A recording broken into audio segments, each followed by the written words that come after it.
लोकसभा चुनाव 2024 के परिणाम सभी के सामने हैं। इस बार के चुनाव में पहले और आखिरी फेज की वोटिंग में 44 दिन का अंतर था। हालांकि इससे पहले 2019 के चुनाव में 39 दिन में वोटिंग हो गई थी। उस समय भी 7 चरणों में वोटिंग हुई थी।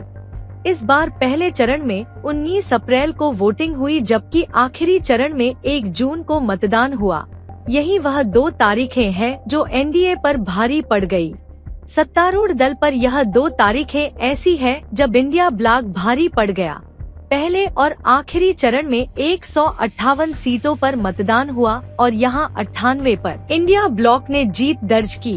इंडिया ब्लॉक ने कुल 234 सीटें जीती हैं और उसमें से 98 यानी कि 42% सीटें पहले और आखिरी चरण के चुनाव में जीती, जबकि एनडीए ने इन 2 चरण में 53 सीटों पर जीत दर्ज की। पहला चरण 19 अप्रैल को voting 101 seat, NDA 33 seat, India block 64 seat, अन्य 4 सीट। दूसरा चरण 26 अप्रैल को voting 88 seat, NDA 53, India block 34। तीसरा चरण 7 मई को voting 94 seat, NDA 66, India block 26, अन्य 2 सीट।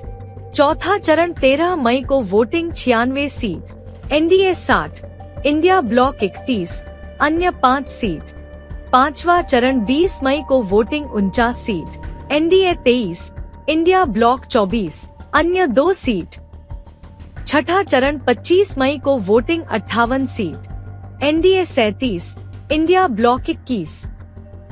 सातवां चरण 1 जून को voting 57 seat, NDA 20, India block 34, अन्य 3 सीट।